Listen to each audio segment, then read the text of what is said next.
Oh my God, what a difference in climates. They canceled my kids' school today in Guelph, Ontario because of freezing rain and ice. And I'm literally on my way from Northfield Park to the Meadows, and it is 17 degrees out. I'm going to drive in maybe a short sleeve summer suit today, and they're in an ice storm in Ontario. That doesn't happen very often. Generally speaking, the weather at Northfield is very similar to Ontario, but in this case, quite a difference. Now, even more to contrast is the fact that we're going to train the babies tomorrow at First Line Training Center, and I looked at the forecast. It feels like minus 15 in the morning when we go out the door. That's literally 32 degrees difference. 32 degrees difference from today to tomorrow, from wherever I am here to Ontario, Canada. That is really something. So, talk about today. Today was a lot like Ontario. We had trained them all around 32 to 35. Now, this gives us a real good look as the corks start to come off and the horses have to, again, transition into training without that additional grab. A lot of them get used to that. So it is a little bit of a change for them. And then also, that first little half lap, instead of walking and going a 3-minute clip, they're going around 125, 130. So it's a little more work in that regard too. What we do get to see are the horses, their stifles are a little more weak. You'll hear them interfere, touch a little bit. That's just growth.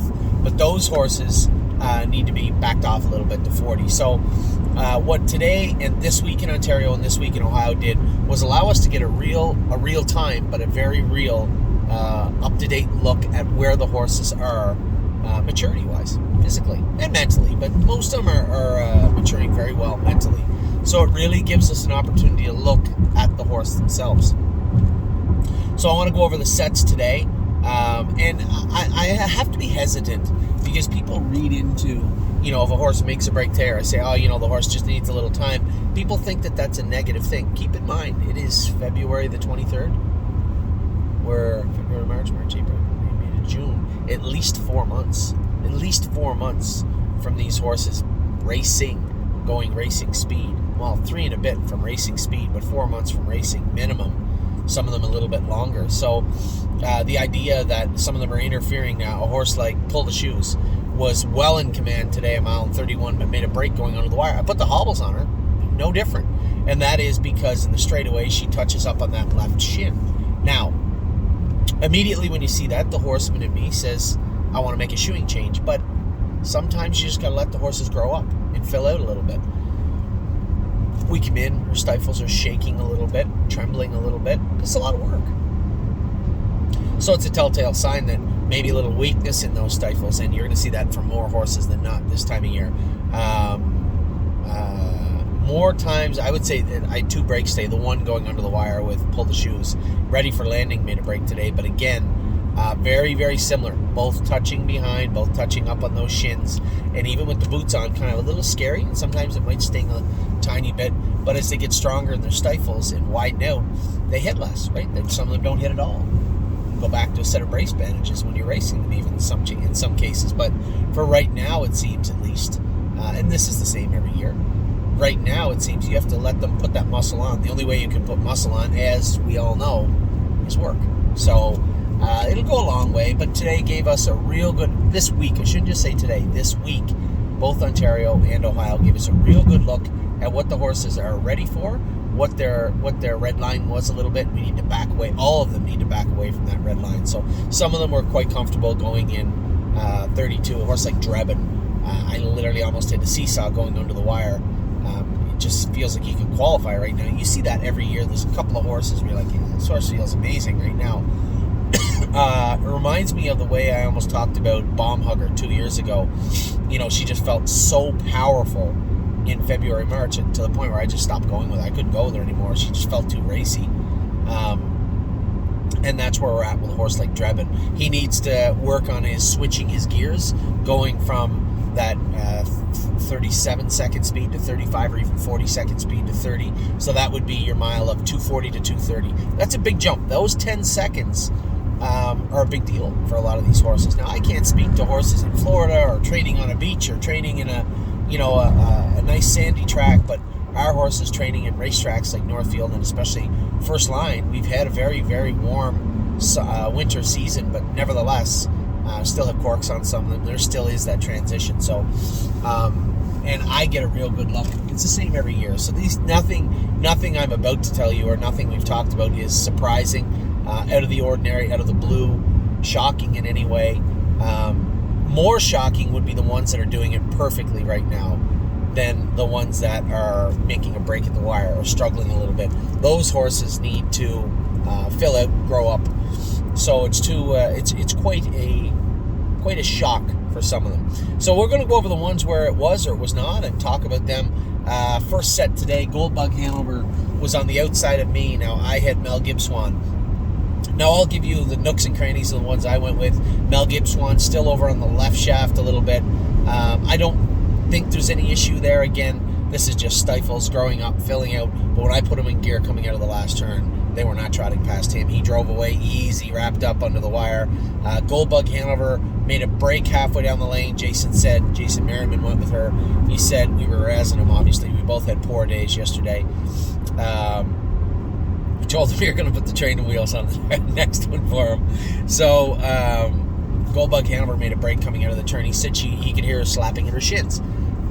Again, not shocking, not surprising. In this case, especially when the corks come off, we'll put maybe a little longer shoe on them, just a hair longer shoe on them behind, and really blister her stifles. And just needs to work, right? Needs to have more miles in 37 rather than 32 right now. So again, come Saturday, Amy and the kids are coming over here. We're going to train them all again Saturday, but they won't beat 240. In fact, most of them will hang out around 42 to 45 on Saturday morning here. Back them up 45, go back at 39, and then continue on. We'll have a list at that point, ones that are ready to go in 34, 33, and ones that should maybe stay around 38. That may not sound like a big deal to you, but at that speeds, it actually is. It's quite a hurdle. That's the first hurdle of training quicker, I find anyway, in the horses we're going with. So Goldbug Hanover made a break, but was trotting well before that. Really don't care, was good. Sedona Hill was on the outside now. Eric said, still over on the left shaft, a little bit like Mel Gibbswan. Again, I'm more apt to believe that that's probably the stifles are a little weak on those horses. They get a little pinchy, a little sore, and coast over, askew to the middle, over to the left side of the shaft, left of middle, let's say. And when they do that, they can interfere a little bit. So he said she was a little rickety at times, but we'll put a little longer shoe on her and work on her. I don't see any problem. She was very, very strong. Finished up right beside me. Victory Blue Chip was good also. I'll tell you a horse that really wowed me.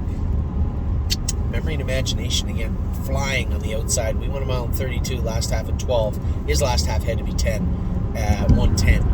And Daryl said the horse was very, very good and very strong. So impressive to see this guy coming forward. But again, a cautionary tale for us. Here's a horse that we gelded, was very rude and ignorant, and then we castrated him, and lo and behold, the horse has just come forward in a big, big, big way the last 3 weeks. So, makes you wonder.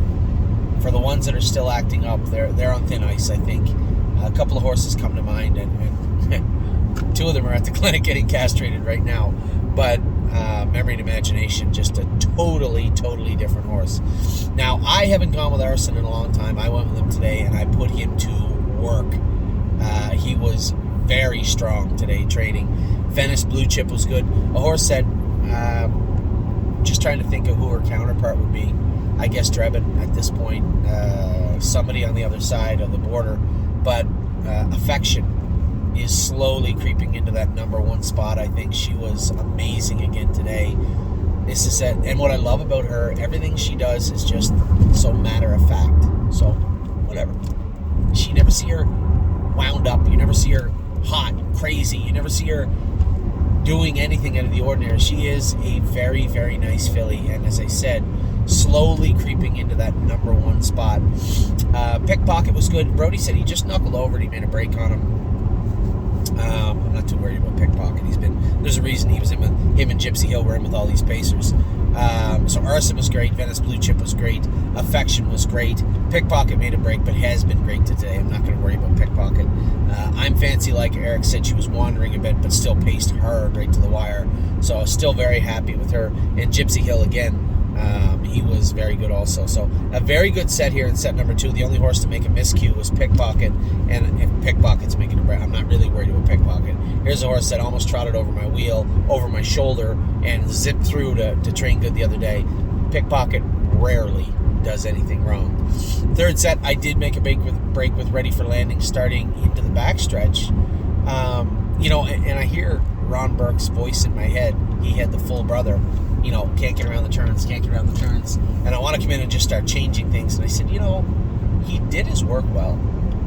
I can't be too upset with Ready for Landing. He did his work well. Let's just leave him alone for now. He's another horse. Come in, his shin boots are marked up. Maybe we'll put a little of that wrap on him this week and lighten his shoes up front. I know that we got a heavy trotting full swedge on him. We're going to swap that out for a light full swedge. Go with him again on Saturday, but I'm not apt to be too concerned with Ready for Landing right now. What I am happy with is his behavior. Now, I am a little concerned that maybe still a little bit warm. I think we'll swap that yellow rope snake cord out for a nice little wire one for Ready for Landing. Little strong in the face, but not bad. And well behaved, followed cover well, just lost him down the backstretch. So we'll turn the page. Cowboy in the Sea, by the Sea was good. I said to Jason, bury him. I didn't talk to him after, but I know Lauren said he wasn't too happy about just burying him up. Well, I don't want to cut him loose. That horse I cut him loose twice now. I know where he's at. I know what he can do. There's no need to continue to expose Cowboy by the Sea. And that's part of these horses training, is knowing where they're comfortable and they aren't. And we just can't ask for more and more and more and more all the time. You'll see us push, like days like this week. You'll see us push, take notes, make a mental note for every single horse also that goes with the way they trained, and then back off or continue on accordingly. And when it comes to Cowboy by the Sea, I know what he can do. And there's no need to keep pushing Cowboy by the Sea. Paycheck Princess, now I was at the back, but I think she might have get up to win if I'm not mistaken. I couldn't tell where I was at. I was starting down the stretch when they were finishing up, and she looked like she was right there. I didn't get a chance to talk to Brody. We just made that shoeing change and took the flip-flops off her. I know she came first over because that's who I was following, and it looked to me like she got up to win. Maybe she didn't, I don't know. Lover's Play was very good also. An activation, it rolled off the quarter pole, but again, this is like his first training trip back since being castrated, and trotted great afterwards. So again, a very good set here in set number 3. Fourth set, I went with Sweeney and beat everybody. Joel will be super pumped. Hey, Joel's a cool customer. He doesn't get to. Joel is the breeder of Sweeney, partner on Sweeney with me. None of you have jumped in yet. You're going to have to at some point. Sweeney's the type of horse that reminds me of Oso Pine. He's the first horse I think of every time I sit behind him, which isn't often, but every time I see him. Just the way he goes, little scrambly in the straights, so a little cautious with him in the straights, but down the lane I put him in gear and he was all business. He has really matured from a horse that we had trouble getting in his stall when he first came in the barn. This is a horse that was terrified to go through the doorway into his stall when we got him, terrified of everything, and now has gone to a horse that cut a mile out last half in 1:12 and held off Oh Snap You emphatically. She was not going around me, and was very strong. Another horse that really caught me off guard with how good he was Born to Dance. I looked over my shoulder at the head of the lane. There was nobody around, no Snap You and I. So Eric and I just finished up our mile good. And then when we got to the turn, all of a sudden, Born to Dance was right on top of us. And he must have really paced hard down the lane to get there. So I'm happy to see him improve. These are both I can never just get this horse's name. I put myself in the spot there and lost it. Born to Dance and Payson Philly. What the hell's her name? I'm Fancy Like. Both by the same sire. Ooh, that's going to bug me. So, Born to Dance finished up very, very well. Very happy with him. Oh Snap You was great beside me. AC Swan and Alibaba stayed at it, went miles at 2:40, so they've caught up to everybody and look very good doing it. Third and sixth, Jason said, did his work very well also. Now, Levesque in Action was in the mix also. She's just a step behind everybody, and there's, as I said, keep in mind, 4 months, almost 5 months before Levesque in Action is going to see actual starting gate racing duty. So tons of time for her. What I did want to do today, and I think it's worth mentioning, I took a little mental note to all the horses that I personally believed were maybe a little bit underweight, right? Just a little bit underweight, probably just from stress and training. And I wanted to relegate one of our more experienced grooms to take all of those horses that might be a little light, like Pull the Shoes, Cherahola. They're growing, but I want to make sure they pack that weight on. And it's very simple. You can't get to June skinny and think you're going to have a productive 2-year-old season. It's not going to happen. And it's always a chore. This is part of training, is to recognize each and every horse, what their strengths are, what their weaknesses are, and most definitely being underweight is a massive weakness. So, Cherahola, Pull the Shoes, Levesque in Action, those types of horses will go to either Sarah or Lauren, and it's just because they have experience. And also, when I come in the barn, I don't want to have to go to each caretaker that has one horse that's not eating and say, hey, how's Cherahola? Antoine has Cherahola. Antoine's been doing a great job, but I don't want to walk up and say, hey, how's Cherahola? Because we got to get some weight on her. You know, all the caretakers and all the horses, they all have this system that we work to, but at the same token, you have to have that added layer of, okay, this horse is a little underweight. First, and the way I like to do is simple. First, get your breakfast. First horse out the door, 7:30 or 8 o'clock. Come back in around 10:30. I'd like them to have a pretty decent-sized bran mash. And then again, feed them lunch at 12:30. That extra feeding, guaranteed, might take 3 weeks. But if they're eating good, as it's been reported they are, well, if they're eating as good as I'm being told they are, they'll put weight on no problem. So I think that's what needs to happen also with many of these horses. So I bring that up because Levesque in Action is one of those horses. Just needs to put a little more weight on. So again, we're going to start shifting those horses again. Lauren and Sarah will take over the bulk of those horses that are a little light, little thin, little picky. So we went to set number 5. Now, I didn't go in set 6. I watched it. I took some notes. I talked to the people that went with the horses, but I was late getting out the door. I promised him that I would go and drive this horse for him in race 7. So I'm going to get there about a half an hour before the race. It's just about as close as you can get. But we needed all that time, and I didn't want to chance it, so I didn't go out with Digit, but I did have Joe Cramp go with Digit, Joey's dad, and I wanted to talk to him after, and I did about her. He was happy with her. So set 5, I did go. Pull the Shoes won the set. Very, very strong filly. But again, down the lane, I know exactly what she's doing. She's just touching that left shin. We just got to work on that, and we can. I don't think it needs any more I don't think she needs any more shoeing changes or equipment changes. We just need to let her power up, strengthen up over those muscles. She's another one. Don't go back in 32, go back in 40. After that, go in 38, and then make your way down towards 30 again. And I think it's very important to know where each and every horse sits. So my personal notes are a little note of how I thought the horse looked and handled at that 232, 230, 235 speed, and how long I think it will take to get them back there safely and properly. So Sunset Acres Girl was great today. Did her work well. Widespread Panic, I think, is going to have to get the hobbles on. He's now at a point, I'm not worried about it, but he's now at a point where he's going to start touching that left hind shin. He's going to start getting out of gear in the straightaways a little bit. We're going to put the hobbles on him to give him a little hand. But a very, very powerful colt. Another colt that definitely badly needs 100 or 110 pounds. And I was told the horse is eating well. So if he's eating well, we should be able to put that weight on, no problem. We'll start doing that next week. This week, for next week. So Widespread Panic rolled off. He made a break today. I'm not worried about that. Militant was great. Pull the Shoes, I said, was very, very, very powerful. Antilles Hanover did his work well, and Mounds for All continues to come forward. I looked over my shoulder, and I knew she was just ready to put one step in, and I just kind of had her cinched up. I should have maybe just let her trot, but I just cinched her up a little bit down the lane, and I could see Mounds for All coming 100 on the far outside. So she looked very, very good also. Now, 6 set. I saw them go. I heard about it.